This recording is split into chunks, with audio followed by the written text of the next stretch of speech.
بإحسان إلى يوم القيامة. يا أيها الذين آمنوا اتقوا الله حق تقاته ولا تموتن إلا وأنتم مسلمون. يا أيها الناس اتقوا ربكم الذي خلقكم من نفس واحدة وخلق منها زوجها وبث منهما رجالا كثيرا ونساء واتقوا الله الذي تساءلون به والأرحام إن الله كان عليكم رقيبا. يا أيها الذين آمنوا اتقوا الله وقولوا قولا سديدا يصلح لكم أعمالكم ويغفر لكم ذنوبكم ومن يطع الله ورسوله فقد فاز فوزا عظيما. أما بعد فإن أصدق الحديث كتاب الله وخير الهدي هدي محمد صلى الله عليه وسلم وشر الأمور محدثاتها وكل محدثة بدعة وكل بدعة ضلالة وكل ضلالة في النار. أعاذنا الله وإياكم جميعا من النار. Jamaah salat Isya rahimani wa rahmakumullah yang dirahmati Allah Subhanahu wa taala dan saya cintai karena Allah Subhanahu wa taala. Alhamdulillahilladzi bi ni'matihi tatimmus shalihat. Segala puji bagi Allah yang dengan nikmatnya maka sempurnalah segala kebaikan. Alhamdulillah kita dipertemukan kembali di majelis yang mulia ini dalam rangka belajar, yaitu mempelajari tentang agama kita, yaitu agama Islam yang merupakan satu-satunya agama yang Allah Subhanahu wa taala terima dan ridhai. Inna dina indallahil Islam. Sesungguhnya agama di sisi Allah yang Allah Subhanahu wa taala ridhai hanyalah agama Islam, dan ini agama dari seluruh para nabi dan rasul semenjak Nabi Adam alaihissalam sampai Nabi kita Muhammad sallallahu alaihi wasallam, semuanya beragama Islam, ya. Karena makna agama Islam adalah berserah diri kepada Allah Subhanahu wa taala dengan cara mentauhidkan Allah Subhanahu wa taala di dalam beribadah dan menjauhi segala bentuk kesyirikan, yaitu menyekutukan Allah Subhanahu wa taala. Dan itulah agama seluruh para nabi dan rasul. Baik, kita lanjutkan kajian kita setiap ba'da Isya di hari Kamis malam, yaitu tafsir Juz Amma. Alhamdulillah pada pertemuan yang lalu kita telah menyelesaikan tafsir dari surah Al-Fatihah, ya.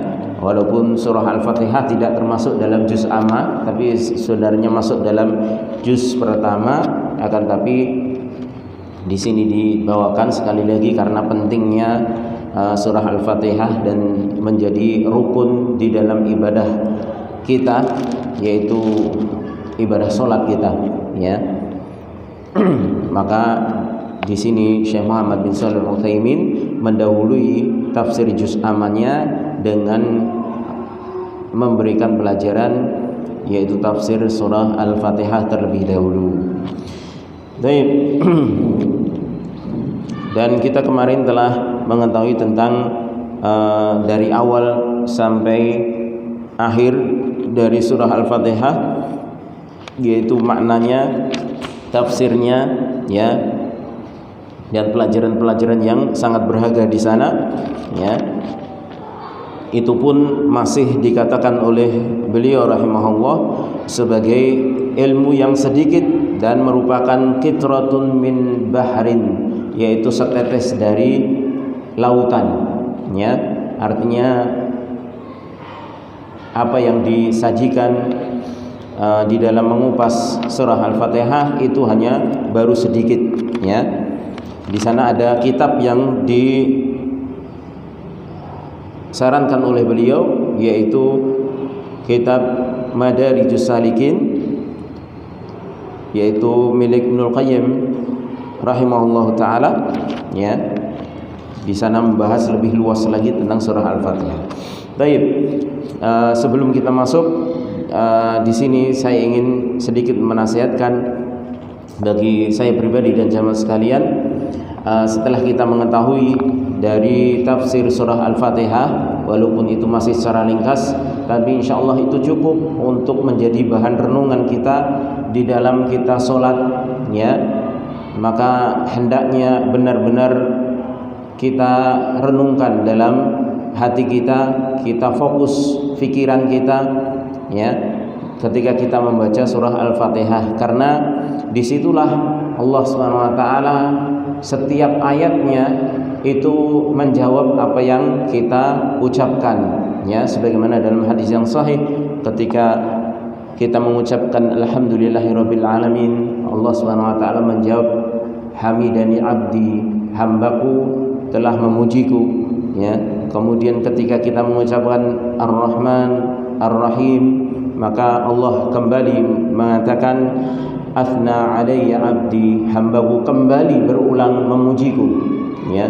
Kemudian ketika kita mengucapkan maliki yaumiddin, yang merajai hari pembalasan, maka Allah Subhanahu wa taala kembali mengatakan majjadani abdi, hambaku kembali mengulangi dan mengulangi lagi, ya, dengan mengagungkan diriku.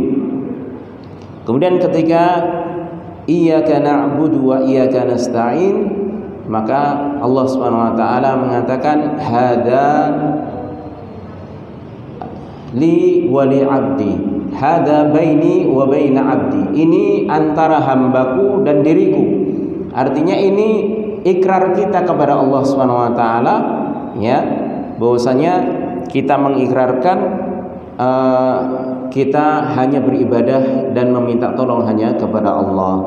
Kemudian Allah setelah ayat tersebut mengatakan ketika kita membaca ihdinas siratal mustaqim dan seterusnya, Allah Subhanahu wa taala menyatakan wali hadza li abdi wa li abdi masa'al, ini untuk hambaku dan bagi hambaku apa yang dia minta, ya.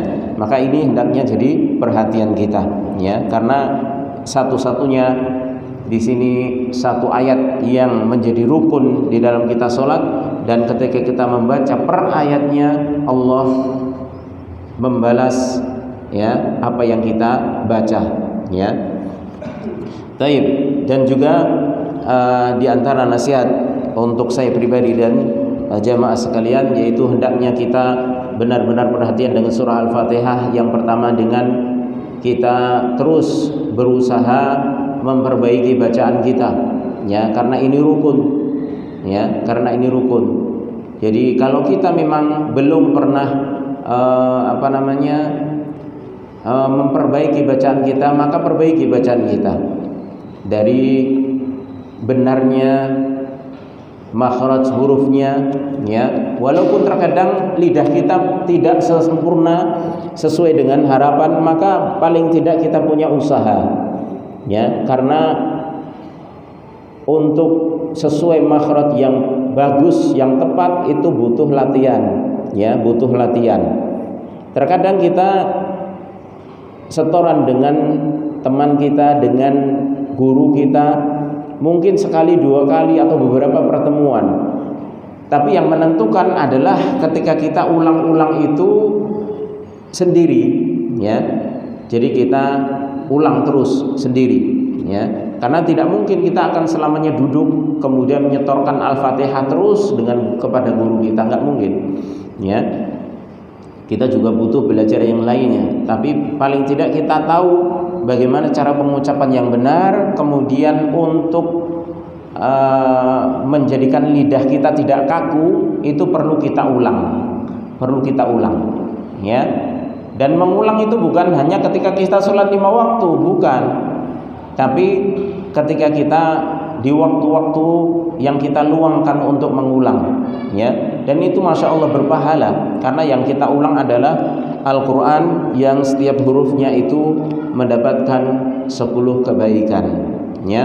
Karena kakunya lidah, apalagi lidah non Arab, itu mesti kaku. Tapi dengan pengulangan itu insya Allah akan menjadikan lidah kita jadi terbiasa, ya, jadi terbiasa, ya.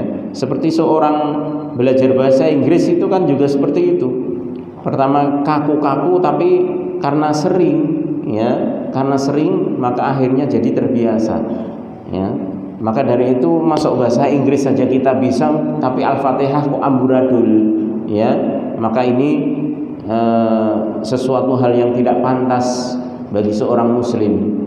Harusnya Al-Fatihah yang ini menjadi rukun di dalam kita ibadah, padahal ibadah sholat ini ibadah yang paling agung setelah mengucapkan 2 kalimat syahadat, maka dan di situ ada rukun membaca surah Al-Fatihah, maka usahakan dengan semaksimal mungkin. Kalau kita sudah bisa baca Al-Fatihah, maka ulangi terus ya. Kalau kita belum pernah menyetorkan bacaan itu kepada seorang guru yang sudah bagus bacaannya, maka coba cari setorkan ya, sekali, 2 kali, 3 kali, beberapa kali. Setelah kita tahu kesalahan-kesalahan kita, kemudian harusnya bagaimana pengucapan tersebut, maka kemudian ulangi sendiri ya, dengan diingat-ingat apa yang telah diperbaiki di depan guru kita tersebut ya. Jadi itu nasihat bagi saya, apalagi seorang laki-laki ya. Jangankan laki-laki, perempuan saja itu juga menjadi rukun, tetap wajib. Tapi kalau laki-laki ada nilai tersendiri, dalam artian punya tanggungan tersendiri karena dia seorang imam ya, imam di keluarga ya. Makanya terkadang misalnya dia bangun tengah malam ngimami istrinya misalnya ya, sekali-sekali nggak ada masalah. Anak istrinya dibangunkan sholat malam berjamaah ya, walaupun tidak untuk kebiasaan, tapi sekali-kali nggak apa-apa ya. Atau pas seperti zaman kemarin itu, zaman pandemi ya, zaman pandemi ya, mana ini ujian. Sebenarnya pandemi itu hikmahnya ujian, di mana seorang kepala rumah tangga itu benar-benar diuji waktu pandemi itu. Dia harus ngimami keluarganya ya. Dia udzur nggak ke masjid, dia ngimami keluarganya. Nah ini biasanya baru kelihatan nanti ya kualitas bacaan Al-Fatihahnya dengan bacaan Al-Quran yang lainnya ya. Maka ini hendaknya jadi perhatian ya. Taib. Kemudian kita masuk pada tafsir surah An-Naba. Tafsir surah An-Naba ini sudah masuk pada juz 30 atau juz amma ya. Dan dikatakan juz amma karena hitungannya dari surat An-Naba yang di awalnya berbunyi amma yatasaalun ya. Bismillahirrahmanirrahim. Amma yatasaalun. Langsung saja saya artikan dulu, nanti selanjutnya baru kita bahas tafsirnya. Dengan nama Allah yang Maha Pengasih lagi Maha Penyayang. Amma yatasaalun ya. Ini bacaannya harus pakai ain, bukan pakai hamzah ya. Jadi benar-benar harus diperhatikan ya, bukan amma yatasaalun tapi amma, dan ditekan ya, bukan amma yatasaalun tapi amma ya. Tentang apakah mereka saling bertanya? Anin naba'il azim, tentang berita yang besar. Alladzi hum fihi mukhtalifun, yang tentang berita tersebut mereka berselisih, artinya saling bertanya-tanya. Nanti akan dijelaskan. Kalla saya'lamun, sekali-kali tidak. Saya'lamun, mereka nanti akan mengetahuinya. Tsumma kalla saya'lamun, kemudian sekali-kali tidak, mereka nanti akan mengetahuinya tentang berita yang diperselisihkan tersebut. Alam naj'alil arda mihada, bukankah kami telah menjadikan bumi itu terhampar, wal jibala autada, dan gunung-gunung itu menjadi pasaknya, wa khalaqnakum azwaja, dan kami telah menciptakan kalian berpasang-pasang, wa ja'alna naumakum subata, dan kami jadikan tidur kalian sebagai subata, yaitu pemutus rasa capek, ya, artinya sebagai obat lelah. Waj'alna al-laila libasa, dan kami jadikan al-lail, yaitu malam hari, sebagai pakaian. Waj'alna an-nahara ma'asha, dan kami jadikan siangnya sebagai tempat untuk mencari kehidupan, jadi siang hari. Wa banaina fawqakum sab'an shidada, dan kami telah bangun di atas kalian 7 yang kuat, yaitu langit. Wa ja'alna sirajan wahaja, ya, pakai tasydid wahaja, ya, dan kami jadikan siraja wahaja, yaitu sinar yang sangat terang. Wahaja artinya ini apa? Matahari.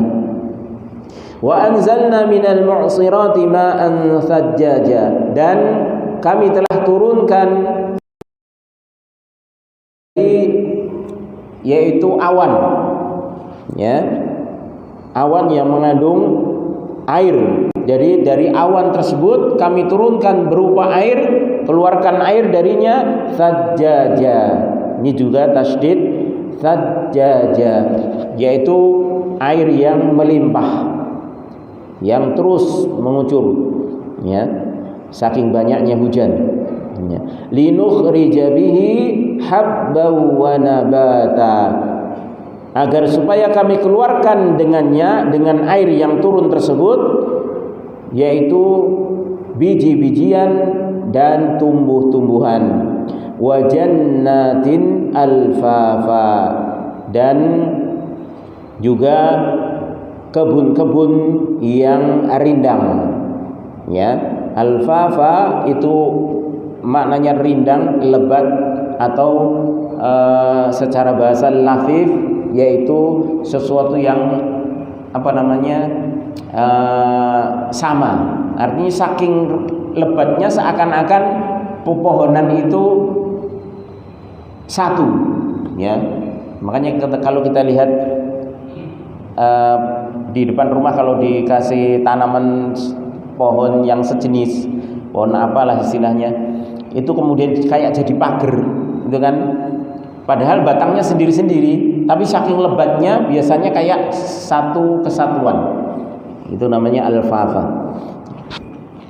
Baik, kita masuk pada penjelasan satu persatu, dan ini beliau membagi surah An-Naba ini yang beliau jelaskan dari ayat pertama sampai 16 terlebih dahulu. Baik. Al-basmalatu taqaddama al-kalamu 'alaiha. Kalimat bismillahirrahmanirrahim itu telah lalu pembicaraan atau tafsirnya, pengertiannya pada pembahasan tafsir surah Al-Fatihah. Ada 2 faedah yang penting di situ. Sing kemutan sinten? Makna dari bismillahirrahmanirrahim. Ya. Sinten sing kemutan? Pun lali. Ya. Dereng ngapal pun lali. Masyaallah. Ada 2 hal penting di situ dalam bismillahirrahmanirrahim. Yang pertama at-tabarruk. Yang pertama yaitu kita meminta berkah dengan menyebut nama Allah, ya, yang Maha Pengasih lagi Maha Penyayang. Kemudian di situ kita datangkan fiil yang tidak kita tuliskan di situ dalam ucapan kita. Jadi disesuaikan perbuatan tersebut. Kalau kita ingin baca berarti bismillahirrahmanirrahim aqra, misalnya dengan nama Allah yang Maha Pengasih lagi Maha Penyayang, aku akan membaca. Berarti kita minta dengan menyebut nama Allah ini, minta keberkahan ketika dalam pekerjaan kita membaca tadi, ya. Bismillahirrahmanirrahim misalnya, bismillah mau apa ya, kita mau pergi safar misalnya, berarti kita minta berkah kepada Allah Subhanahu wa taala di dalam perjalanan kita. Ketika kita mau makan, mau minum, berarti itu ada faedahnya apa? Kita menyebut bismillahirrahmanirrahim, yaitu tabarruk. Itu yang pertama. Yang kedua, faedahnya al-hasru, yaitu pembatasan. Dan itu kita ketahui kenapa di situ kita batasi. Artinya yang kita sebut hanya Allah, yang kita mintai berkah hanya Allah. Karena pekerjaan yang kita akan lakukan kita sebutkan di akhir. Ya, kita ucapkan bismillahirrahmanirrahim dulu, kemudian kita niatkan saya ingin makan. Ya, bukan saya ingin makan dengan nama Allah, bukan, tapi dengan nama Allah dulu, kemudian baru kita takdirkan apa yang akan kita lakukan. Itu namanya pembatasan. Jadi fiilnya kita akhirkan, perbuatannya kita akhirkan. Kita sebut dulu nama Allah. Berarti di situ menunjukkan bahwasanya yang kita mintai keberkahan, yang kita sebut itu hanya Allah Subhanahu wa taala, tidak ada yang lain. Ya, tidak ada yang lain. Makanya ini ada pelajaran tauhid di dalam penyebutan bismillahirrahmanirrahim. Makanya kita tidak boleh meminta keberkahan, ya, meminta pertolongan, terlebih dari dalam hal-hal yang memang itu dimampui hanya Allah Subhanahu wa taala, maka kita nggak boleh meminta kecuali hanya kepada Allah. Terutama dalam kondisi genting misalnya, ya. Seorang takut di kegelapan misalnya, kita nggak boleh menyebut nama selain Allah. Ya, apalagi menyebut nama orang-orang yang tidak berada di situ, jauh. Ya, biasanya kalau orang awam itu kan biasanya kalau di kegelapan takut yang disebut siapa? Ibu bapaknya. Ya. Pak, aku pedih. Wah, ini nggak boleh semacam ini. Ya, yang disebut harusnya Allah Subhanahu wa taala, karena yang bisa melindungi, yang bisa memberikan keamanan di waktu-waktu genting seperti itu hanya Allah Subhanahu wa taala. Makanya kita ucapkan bismillahirrahmanirrahim. Ketika kita ingin lewat di kegelapan misalnya, ya, kita niatkan kita ingin meminta pertolongan kepada Allah, bismillahirrahmanirrahim, saya akan lewat. Seperti itu. Bukan kok kula nuwun Mbah, ya, kula ajeng lewat ampun diganggu nggih. Maka ini tidak diperbolehkan. Maka dalam kalimat bismillahirrahmanirrahim itu terkandung tauhid yang dalam, ya. Baik. Kemudian amma yatasaalun, tentang apa mereka saling bertanya, yakni amma yatasaaluna haula'i, thumma ajaballahu azza wa jalla an hadha as-su'al faqala 'anil naba'il 'azim alladhi hum fihi mukhtalifun. Ya. Jadi amma yatasaalun, yaitu mereka saling bertanya. Ini yaitu orang-orang musyrik Quraisy, ya. Kemudian Allah menjawab apa yang ditanyakan oleh mereka tentang berita yang besar yang mereka saling berselisih, ya. Wa hadzal naba huwa ma jaa bihi an-nabiy sallallahu alaihi wasallam minal bayyinati wal huda wa la siyama ma jaa bihi minal akhbar 'anil yaumil akhir wal ba'ts wal jazaa, ya.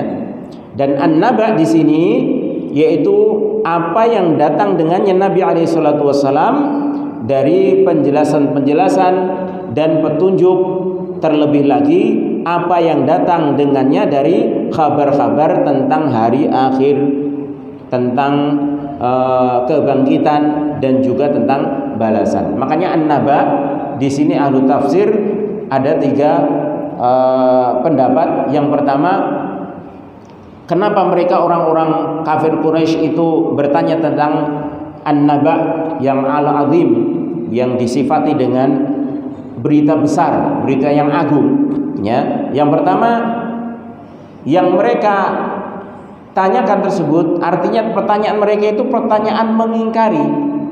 Jadi orang-orang musyrik itu ingkar terhadap an-naba al-azim ini. Jadi kasak kusuk kondisi mereka. Ada yang mengatakan ahli tafsir bahwasanya an-naba di sini adalah Al-Qur'an. Jadi mereka mengingkari Al-Qur'an, mempertanyakan Al-Qur'an, ingkar terhadap Al-Qur'an. Kemudian an-naba yang kedua yaitu ditafsirkan dengan Nabi kita Muhammad SAW. Jadi mereka mengingkari kerasulan, ya, mereka mengingkari kerasulan Nabi Muhammad SAW. Yang ketiga, dan ini yang lebih mendekati, ya, kebenaran dari tafsir tentang an-naba, yaitu tentang hari kiamat, ya, tentang hari kiamat atau hari pembalasan nanti, ya. Jadi inilah yang menjadi pertanyaan orang-orang musyrik Quraisy pada zaman dulu, yang mereka mengingkari tentang hari pembalasan tersebut khususnya, ya.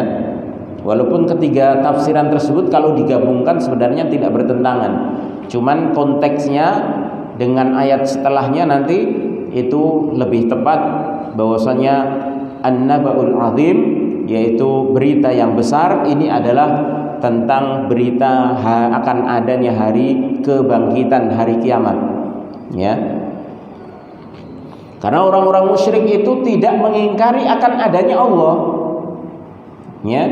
Mereka enggak mengingkari tentang Allah SWT sebagai satu-satunya yang menciptakan alam semesta ini. Makanya Allah di dalam banyak ayat itu memberitahukan bahwasanya bagaimana keyakinan orang-orang musyrik Quraisy itu terhadap Sang Pencipta, yaitu Allah Subhanahu wa taala. Jadi orang-orang musyrik Quraisy itu bukan orang-orang ateis, bukan orang-orang yang enggak mengakui adanya pencipta, enggak. Mereka mengakui adanya pencipta, tapi mereka tidak terima kalau pencipta itu tidak punya sekutu. Itu yang menjadikan mereka disebut oleh Allah Subhanahu wa taala sebagai orang-orang musyrik, ya. Jadi mereka mengakui adanya Tuhan, adanya Allah, ya. Wala in sa'altahum man khalaqas samawati wal ard la yaqulunna Allah, ya. Kalau seandainya engkau bertanya kepada mereka, yaitu orang-orang kafir Quraisy tersebut, tentang siapa yang menciptakan langit-langit dan bumi, maka la yaqulunna Allah, benar-benar mereka akan mengatakan bahwasanya yang menciptakan itu, yang mampu hanya Allah Subhanahu wa taala. Itu keyakinan mereka, ya. Jadi mereka yakin akan adanya Allah Subhanahu wa taala, adanya Saya yang menciptakan alam semesta ini. Cuman mereka itu di antara yang tidak percaya, yang mereka dustakan, yang mereka saling bertanya-tanya itu tentang adanya hari kiamat nanti. Mosok nanti orang setelah mati, meninggal, kemudian jadi tanah, dibangkitkan lagi.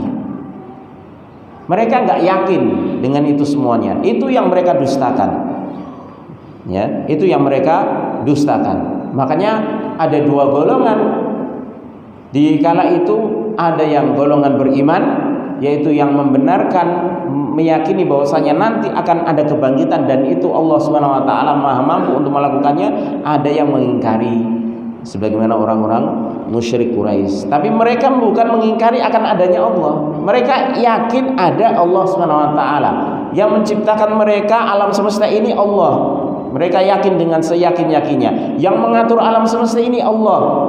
Makanya mereka ketika dalam kondisi terombang-ambing, di dalam kondisi yang gawat darurat, mereka yakin dengan sepenuhnya kalau yang bisa menyelamatkan hanya Allah. Karena mereka yakin pengatur alam semesta ini Allah, ya. Tapi mereka yang mereka dustakan adalah kok mungkin, istilahnya apa mungkin nanti manusia setelah jadi tulang belulang, bahkan menjadi debu, menjadi satu dengan tanah, kemudian kok dibangkitkan lagi. terus ada hisab, ya, perhitungan. Kenapa mereka mengingkari? Di antara salah satu alasannya yaitu karena mereka tidak mau nanti kalau mereka yakin kalau ada hari pembalasan, mereka akan dikenai pertanggungjawaban. Ya, hidup mereka menjadi terkekang, tidak bisa menuruti hawa nafsu. Ya, kenapa? Karena ini nggak boleh. Nanti kalau seperti ini ada tanggung jawabnya. Kalau melakukan kedzaliman ini ada tanggung jawabnya. Susah menurut hawa nafsu mereka. Maka ini penting bahwasanya hawa nafsu itu bisa membentuk akidah seseorang, bisa membentuk keyakinan yang keliru terhadap seseorang. Maka ini perlu diperhatikan. Ya, seseorang itu bisa mengingkari hari kebangkitan padahal dia yakin akan adanya Tuhan, akan adanya Sang Pencipta alam semesta yang mengatur alam semesta, tapi dia mengingkari akan adanya kebangkitan dan pembalasan hari kiamat. Kenapa? Karena nanti kalau dia yakini akan adanya hari kebangkitan, hari pembalasan, perhitungan, hisab dan lain sebagainya, konsekuensinya mereka nggak bisa melakukan di dunia ini sesuai dengan keinginan hawa nafsunya. Ya. Nanti kalau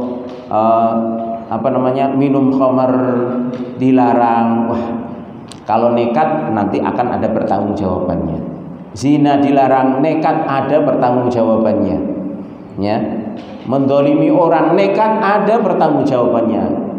Ya, merendahkan orang lain, nekat, ada pertanggungjawabannya. Mereka nggak mau seperti itu, nggak mau tanggung jawab. Makanya mereka ingkari saja. Ya, mereka ingkari. Ya, ini diantara alasan mereka.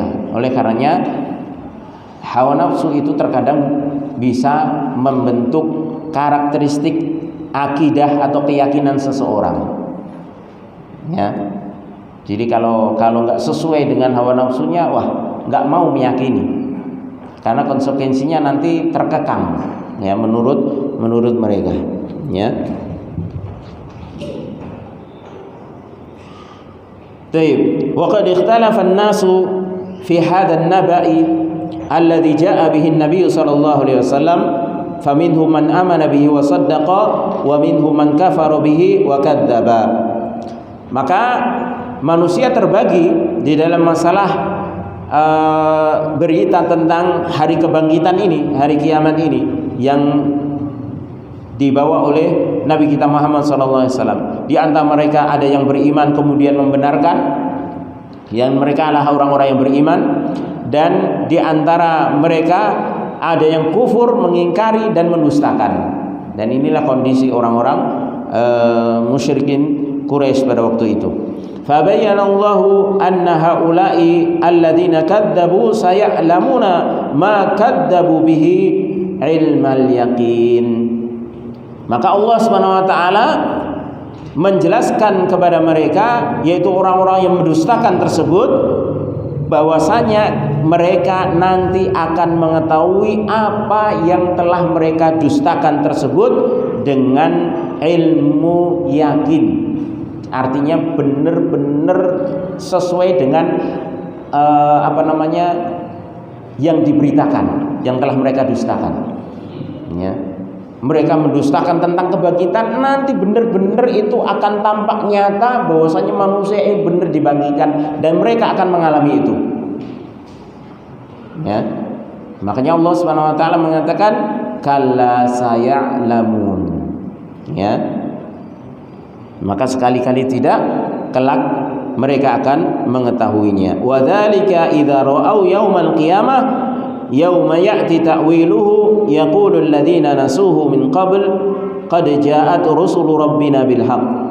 Ini ucapan Syekh Muhammad bin Shalih Al-Utsaimin, tapi mengambil dari sebuah ayat, yaitu surah Al-A'raf ayat ke-53. Dan yang demikian artinya mereka akan tahu dengan sebenar-benarnya apabila mereka telah melihat hari kiamat, yaitu hari yang datang kebenaran dengan senyata-nyatanya, yang mana orang-orang yang melupakan, artinya yang mendustakan hari kiamat tersebut, ya, itu sebelumnya telah mendustakan dan mereka akan tahu kebenarannya, ya. Qad ja'at rusulu rabbina bil haqq, yang mana rasul-rasul atau utusan-utusan Rabb kami, yaitu utusan-utusan Allah Subhanahu wa taala dari para rasul, itu telah datang dengan kebenaran, artinya dengan memberitakan akan adanya hari kiamat tersebut. Jadi orang-orang melupakan artinya mereka mendustakan, ya, dan kelak akan datang kebenaran apa yang mereka lupakan tersebut, yang mereka dustakan tersebut. Walihada qala subhanahu huna, oleh karenanya Allah Subhanahu wa taala berfirman di sini, kalla sayalamun, kalla sayalamun. Sekali. Bismillah.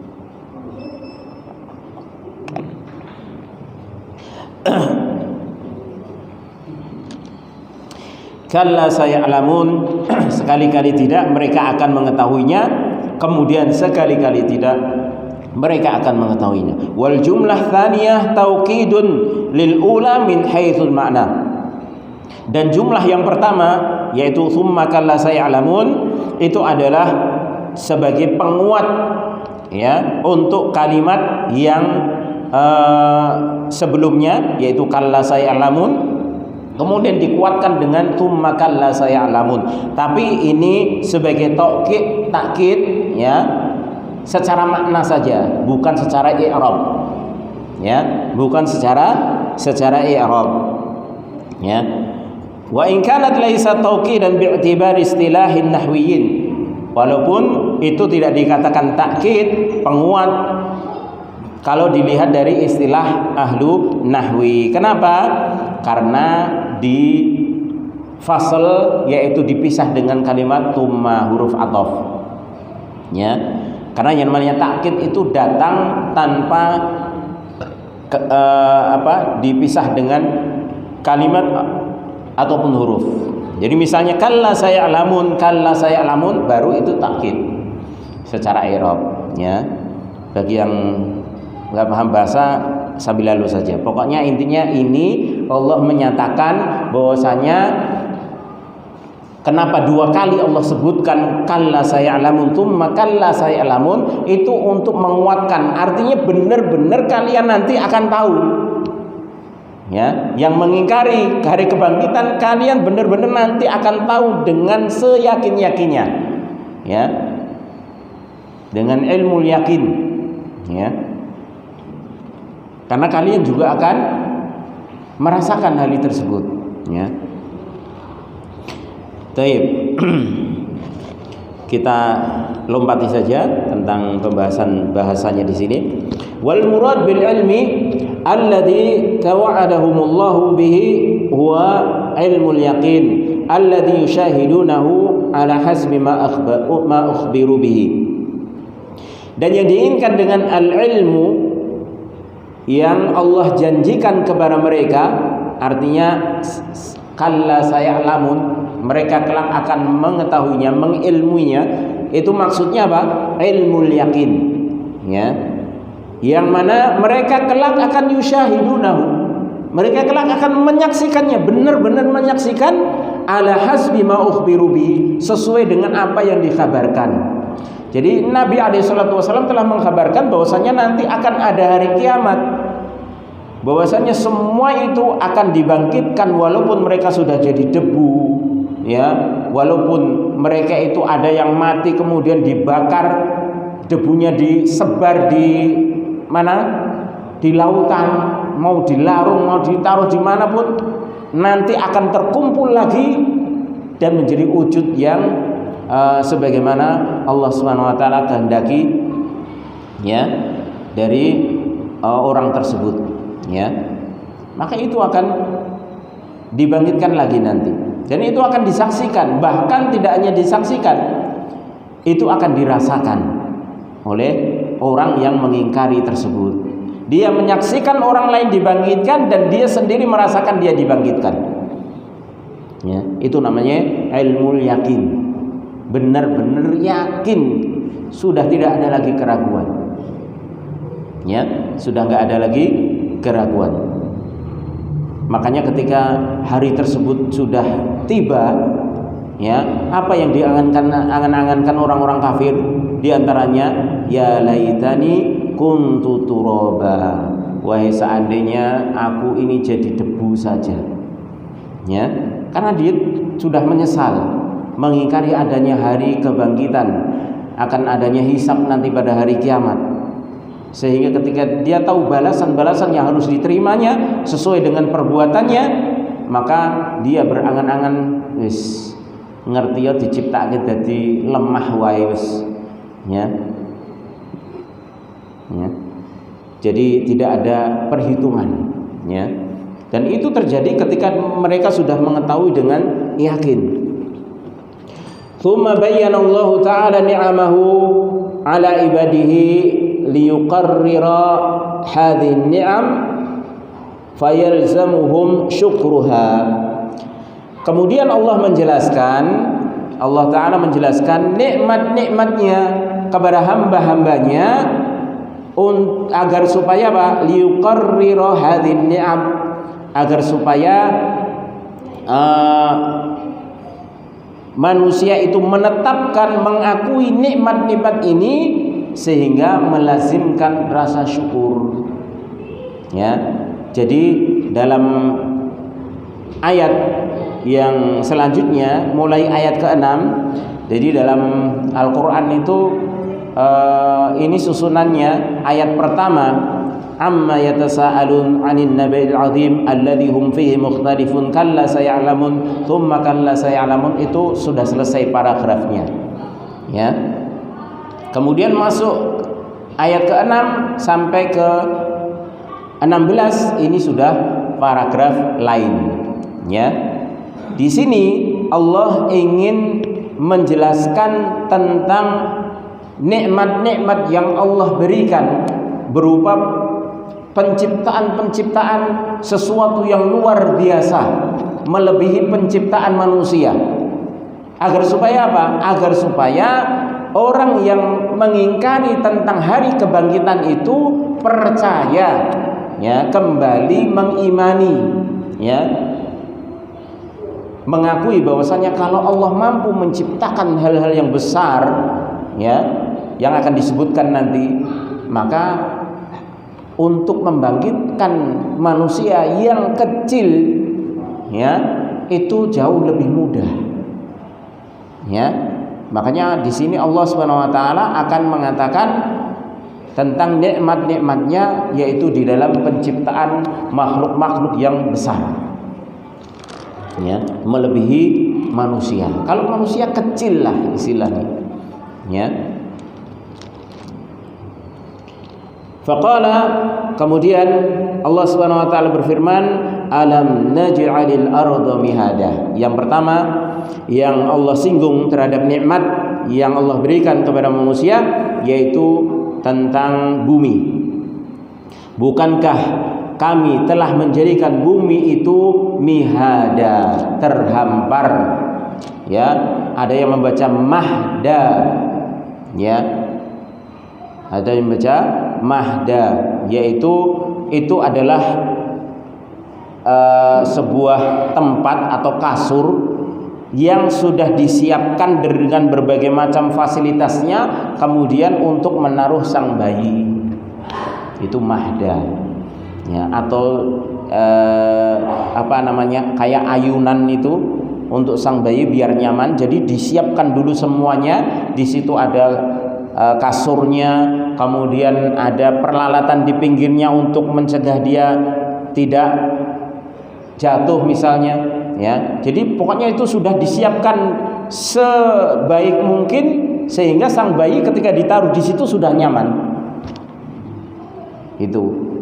Dan bumi seperti itu Allah jadikan mihada atau mahda, itu seperti itu. Ai ja'alallahu al-ardha mihadan mumahhadan. Yaitu Allah jadikan bumi itu terhampar, dihamparkan arti sudah dihamparkan. Ya, bumi bulat apa datar? Hah?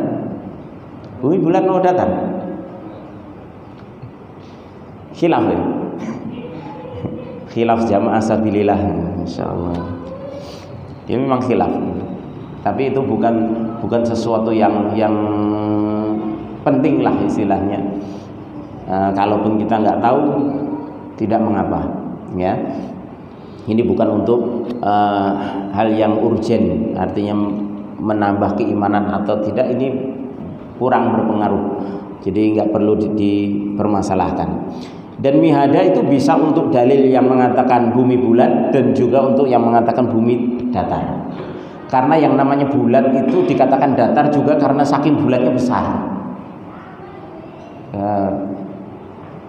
Sebagaimana yang dikatakan Syekhul Islam Ibnu Taimiyah juga seperti itu. Jadi ketika menjelaskan bumi itu bulat, itu ya dalam ayat dikatakan mihada, terhampar, karena memang bulatannya besar. Jangan kita bayangkan kayak globe ya jelas bulat ya, karena mata kita bisa meliputi. Tapi kalau bumi kan kita nggak bisa meliputi, bulat pun kita nggak tahu, ya kan? Nah, makanya juga dikatakan datar. Ya. Taib.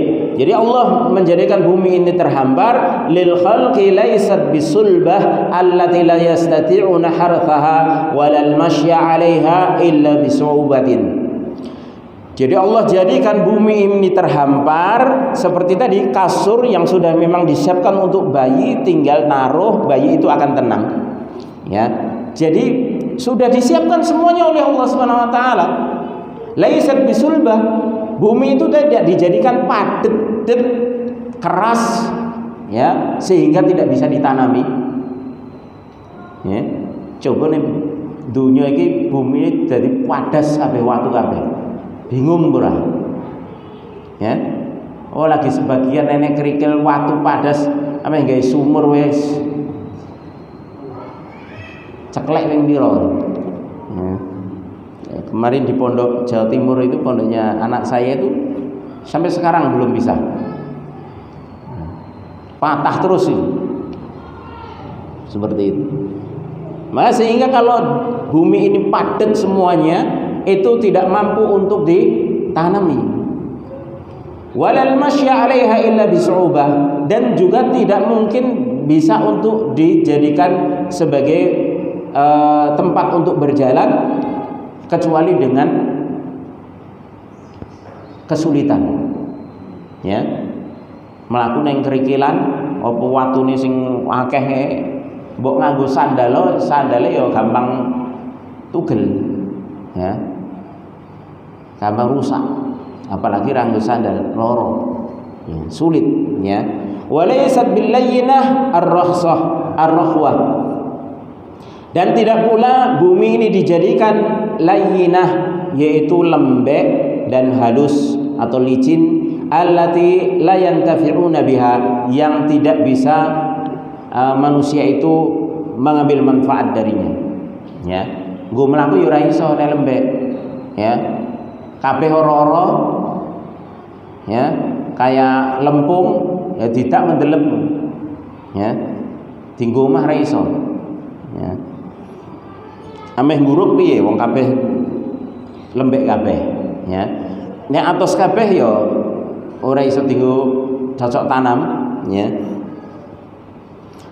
Walakinnaha mumahhadah lahum ala hasbi masalihihim wa ala hasbi ma yantafi'una bihi. Akan tapi bumi ini Allah jadikan mumahhadah, terhampar dan sudah siap untuk ditinggali. Tidak sebagaimana planet Mars kudu dingenek gesek. Kowe lagi angen-angen, ya. Enek kehidupan ora ning kono, enek banyune ora, kuwi cek digoleki. Tapi bumi, makanya memang fitrahnya memang manusia itu diciptakan di bumi, bukan untuk meninggali planet Mars. Ya. Sampai saking takutnya tentang kehancuran bumi itu sampai ada yang sudah survei ke Mars, ya, sampai ada yang bikin tabung untuk tempat tinggal kapsul, ya, yang tahan sekian puluh juta panas. Nanti kalau gempa sudah selesai, kiamat sudah selesai, bisa keluar, bikin kehidupan lagi. Ini penamen, ya.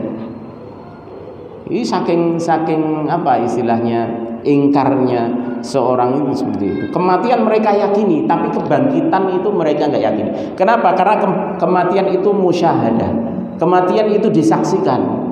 Ya, mereka nggak bisa ingkar dengan kematian. Karena apa? Karena di depan mereka, ya, ada kematian. Anaknya mati, pasangannya mati, ibu bapaknya mati, saudaranya mati, temannya mati. Kira-kira kamu bisa ingkar. Tapi kalau kebangkitan mereka ingkari, ya, karena nggak masuk akal, ya, nggak masuk akal. Yang pertama, yang kedua tidak sesuai dengan hawa nafsu. Kalau dibangkitkan lagi, wah celoko itu, ya, harus tanggung jawab, ya. Baik. Jadi bumi itu dijadikan sudah siap untuk ditempat tinggali sesuai dengan kemaslahatan manusia, sehingga mereka bisa mengambil manfaatnya. Jadi bumi itu sudah disiapkan, airnya sudah ada, pasirnya sudah ada untuk bangun, untuk bikin semennya pun sudah ada, ya, untuk tembaganya, jenis perhiasan untuk jadikan perhiasan sudah ada, emasnya, peraknya, besinya, semua sudah disiapkan, ya, tinggal ngolah sedikit saja, ya, tinggal ngolah sedikit saja. Itu makna dari mihada, ya, mumahada, artinya benar-benar disiapkan, ya. Makanya seperti tadi, kasur yang disiapkan untuk anak kecil yang akan ditaruh di ayunan, di situ sudah siapkan. Jadi anak kecil itu ora usah goleki guling, ora usah goleki bantal, wis tinggal nyaman. Dan benar-benar nyaman. Dunia ini nyaman, ya, karena memang sudah disiapkan oleh Allah Subhanahu wa taala, ya.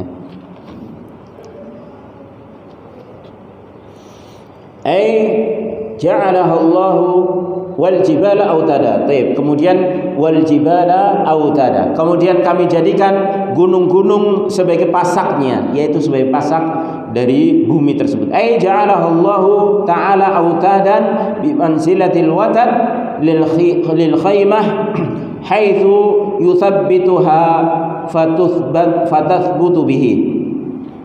Artinya kami jadikan gunung-gunung itu sebagai pasaknya, itu Allah telah menjadikannya sebagai pasak-pasak, sebagaimana pasak untuk khemah, ya, untuk khaymah itu ya sudah jadi serapan bahasa Indonesia, ya, khaymah. Jadi kalau orang mau kemah, ya, tenda, khaymah itu tenda.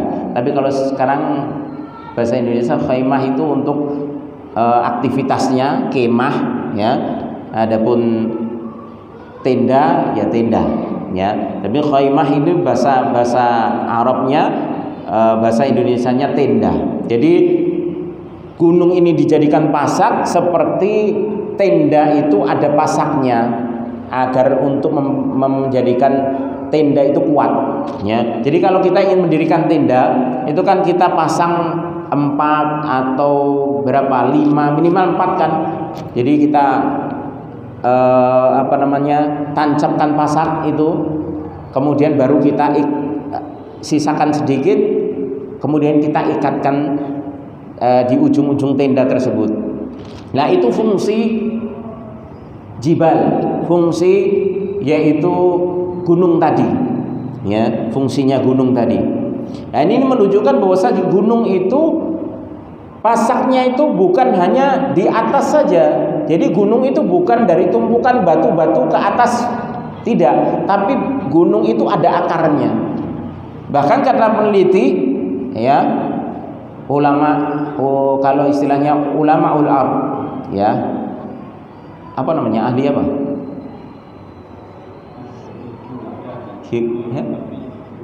Geografi. Nah, ahli geografi itu meneliti gunung itu yang tampak ke permukaan itu hanya sepertiga dari seluruhnya. Jadi yang 2/3 itu ke dalam,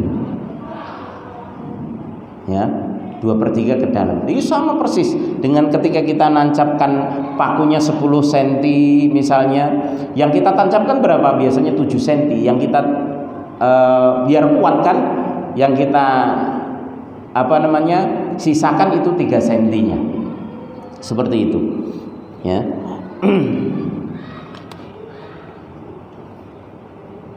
Jadi sehingga gunung-gunung itu bisa mengokohkan bumi dan bumi bisa kokoh dengannya, dengan adanya gunung itu.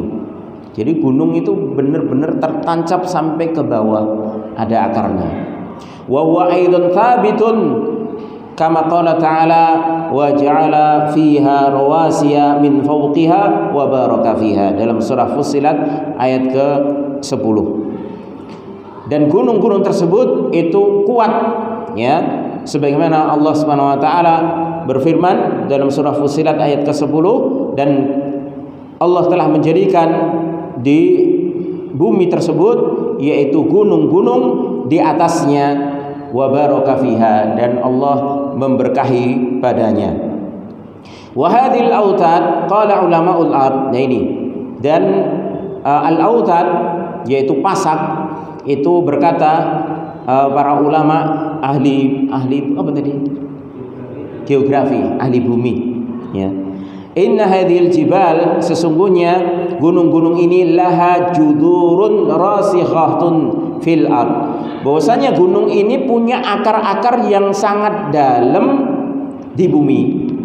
Kama yursakhu jadrul watad bil jidar, sebagaimana ditancapkannya dengan dalam yaitu tiang atau akar dari pasak pada sebuah bangunan, ya, sebuah bangunan, sebuah tembok, ya.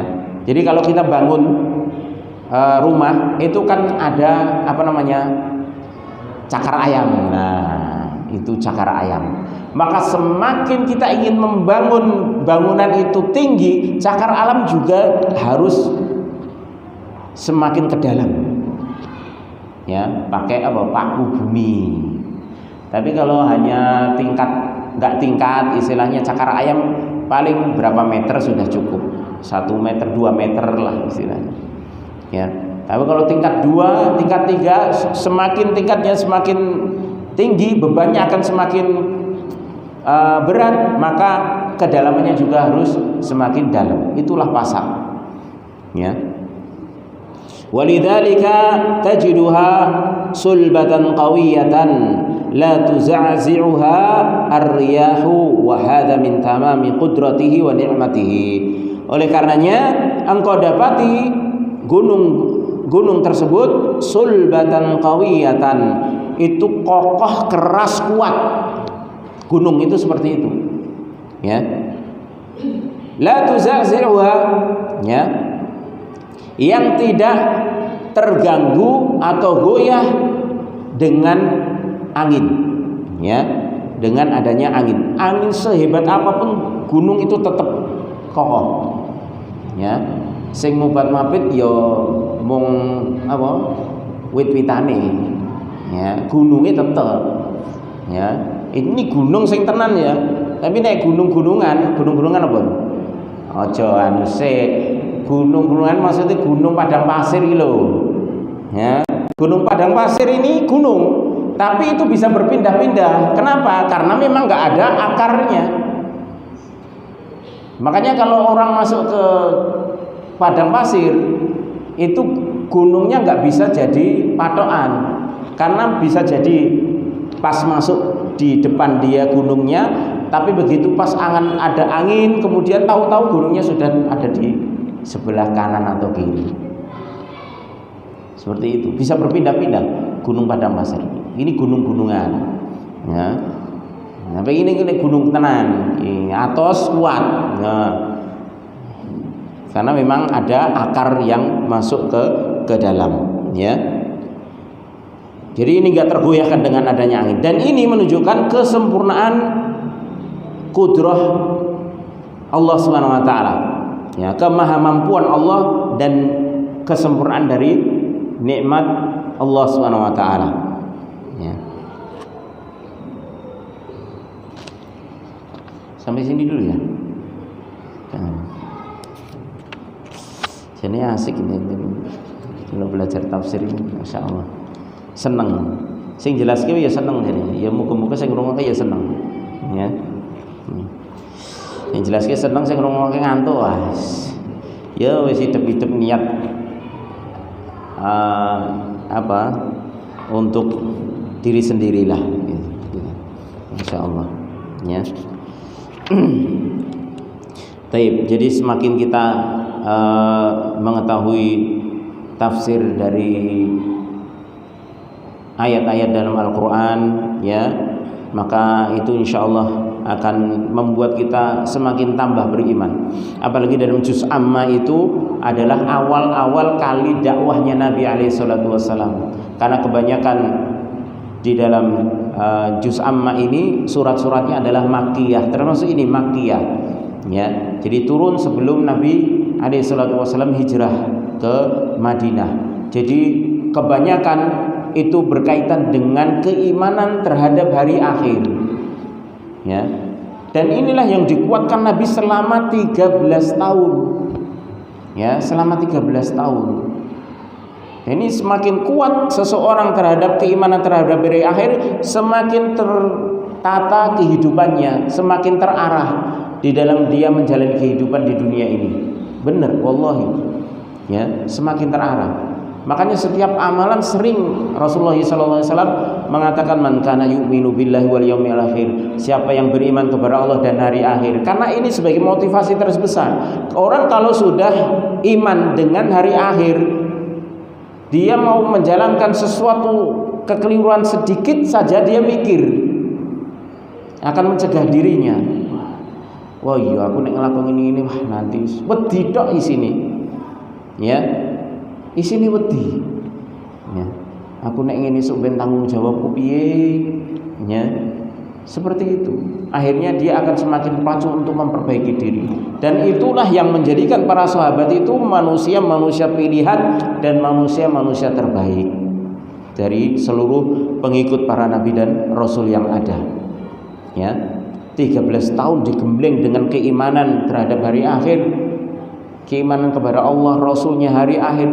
Kemudian baru setelah itu 10 tahun fase Madinah, turunlah sebagian besar tentang masalah-masalah fikih, masalah ibadah. Ya. Adapun ketika di Makkah masih tentang masalah-masalah puasa belum, ya, belum diwajibkan puasa Ramadan, ya. Salat saja di akhir-akhir ketika menjelang hijrah. Salat 5 waktu, ya, itu baru diwajibkan kalau nggak salah 2 Hijriah atau sebelum hijrah, ya. Jadi semenjak 10 tahun itu belum ada syariat-syariat yang amaliyah badaniyah yang diwajibkan, tapi pengokohan akidah terlebih dahulu, ya.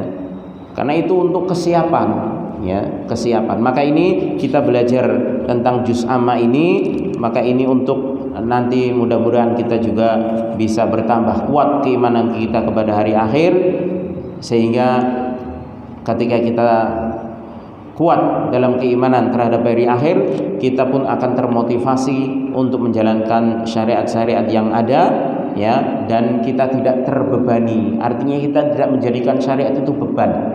Kenapa? Karena itu semuanya akan menjadi tabungan dan timbangan pemberat amal kita nanti di yaumil qiyamah, ya. Dan kita tidak merasa berat pula ketika meninggalkan sesuatu yang dilarang oleh Allah dan Rasulnya.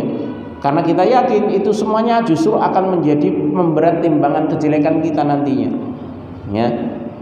sehingga kita akan sadar dan akan memilah-milah apa yang akan kita lakukan dan kita amalkan. Kalau baik kita lakukan, kalau itu merupakan kejelekan maka dengan keikhlasan karena Allah kita tinggalkan.